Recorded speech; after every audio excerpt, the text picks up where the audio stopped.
చాలా కాస్ట్లీ అయిపోతున్నట్టుగా ఉంది రాజకీయం.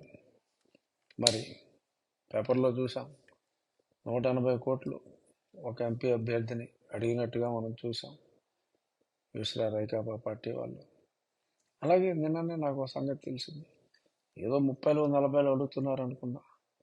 ఒక ఎమ్మెల్యే, తూర్పుగోదావరికి చెందిన ఒక ఎమ్మెల్యే గారిని ఏకంగా 60 కోట్లు అడిగారట గౌరవనీయులైన మా పార్టీ ముఖ్యులు.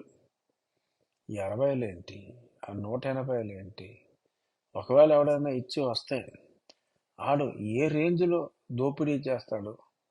ఎంత అడిగాడంటే అసలు అడిగినోడు ఆశ ఎంత సముద్రం కన్నా లోతైన ఆశ అతడికి ఉండాలి కదా. మరి ప్రజలు మరి ఇంతంత వాళ్ళు అడుగుతున్నారు అంటే కనీసం మరి ఏ 3,000 4,000 ఎక్స్పెక్ట్ చేసేసే ఆలోచనలో ఉండొచ్చు. అయ్యా ఆడిస్తే తీసుకోండి, ఆడు 3 ఇస్తే 3 తీసుకోండి, 4 ఇస్తే 4 తీసుకోండి. నీతి అంటే వాడు చేసేది అవినీతి. ఆ అవినీతితో మిమ్మల్ని కొని మిమ్మల్ని నీతిగా డబ్బులు తీసుకున్నందుకు ఓటేయమంటాడు. అవినీతిలో నీతి అనే పదం ఇమిడి ఉండొచ్చు, కానీ అవినీతిలో నీతి అనే పదానికి స్థానం లేదు. ఓన్లీ అక్షరమాల్లో ఉంటుంది తప్ప కార్యంలో అది ఉండదు. ఏ ఎదవైతే మీకు మిమ్మల్ని కొనుక్కుంటానికి వచ్చాడో గతంలో కూడా చెప్పా, ఆ సొమ్ము చేసుకోండి.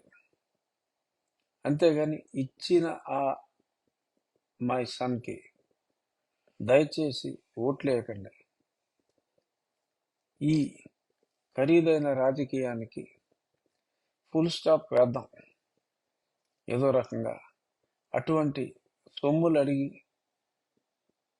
ఆదిలోనే రాజకీయాల్ని భ్రష్టు పట్టించాలని, అంటే ఒక క్యాండిడేట్ దగ్గర అంత డబ్బులు ఆశించి మీ మీదకి ప్రయోగిస్తే ఇంకా మిమ్మల్ని ఏ రకంగా అతను రాచి రంపాన పెట్టకపోతే అతనికి మనుగడ ఉండదు. మీరే ఆలోచించండి.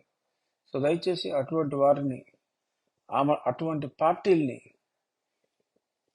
టికెట్ల కోసం డబ్బులు కావాలి అని ఈ రకంగా హింసించే పార్టీల్ని దూరంగా పెట్టాలి. అటువంటి అభ్యర్థులను దూరంగా పెట్టండి.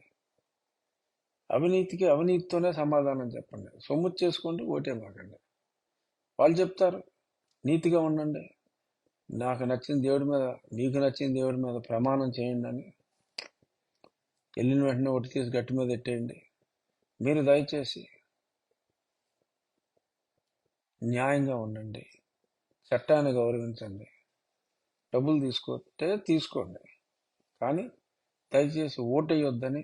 అంటే ఈ అసహ్యంగా ఈ 180 కోట్లు ఎంపీకి, 60 కోట్లు ఎమ్మెల్యేకి ఈ డిమాండ్లు, పైగా అంతటితో ఆకుండా మళ్ళీ బోనస్గా వీళ్ళకి డబ్బులు సమర్పించి బోనస్గా తిట్లు తిట్టాలట.